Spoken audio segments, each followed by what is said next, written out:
Chenro mar winjo buch nek mar Vitalis Okinda manowito ngimane tesend obila ma Bondo dwe mar achiel higa 2022 nodonjo odiechieng' mar ariyo ka obila adek noda dhogi ewi tho makamano. Obilago gin mane tiyo e tesend ma Bondo e kinde mane masirano otimore, mana kaka Steve Biko leronwa.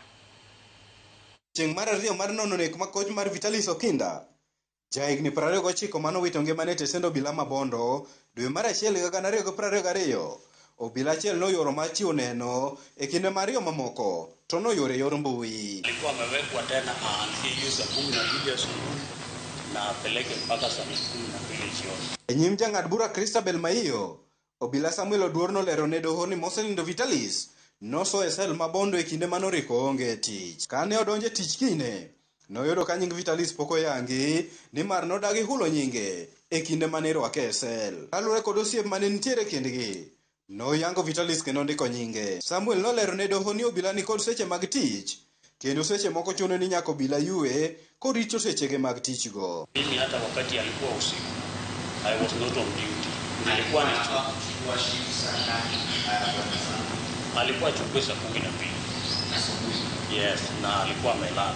Mimi nilichukua saa 12 asubuhi. Kuom mano, nobwok kine koduogo e tich bang' yudo ni buk mindike nonro mar gik matimore e tesend obila kata occurrence book ne yango ni Vitalis nosewe thuolo. Kata kamano, Vitalis pod ne nitiere sel mopogore kod gino mane ndiko mane bugno wacho. Mana kadiemo wang' nono, nochako ndike bugno ni Vitalis omaki kendo. Obila Samuel nobedo gi ting' mapek mar lero ne doho ketho mane omiyo omak Vitalis e tielo mar ariyo, kowacho ni mano ne en mana ndiko e obi, to Vitalis ne pok owe thuolo kata e thuolo mokwongo. Obila machielo Leonardo Muse nolero ne doho ni ne en achiel kuom obila mane ogolo Vitalis e sel kendo tere od thieth ma Bondo bang' ywago rem mane owinje dende. Leonard wacho ni kane gichopo e od thieth ma Bondo, OCS nolore nyamburko mar obila ma Bondo kendo wuoyo gi jochiw thieth e osiptandno. Achiel kuom jochiw thieth noidho nyamburko mar obila mar rango chal mar Vitalis kapok onyono kata lo motuo. Kanyo mane laktar noyange ni Vitalis osewito ngimane.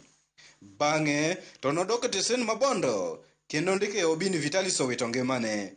Leonard kata kamano ne ok nyal lero ne doho gimomiyo ne ochuno ni nyaka rang chal mar Vitalis e nyamburko mar obila ma ok kata nyamburko moyiedhi ma chiw thieth kata ambulance. Komachielo, Joel Anyona, obila ma bende ne nitiere kindeno, noweyo doho gi buok bang' kichore gi chien ni en okia kata lweny mane muoch e kind Vitalis kod obila machielo, kowacho ni kata tho mar Vitalis norado go mane lipot mar obila kata police signal. At work on the 9th of January 2022, and you handed over, that was on the 10th of January 2022.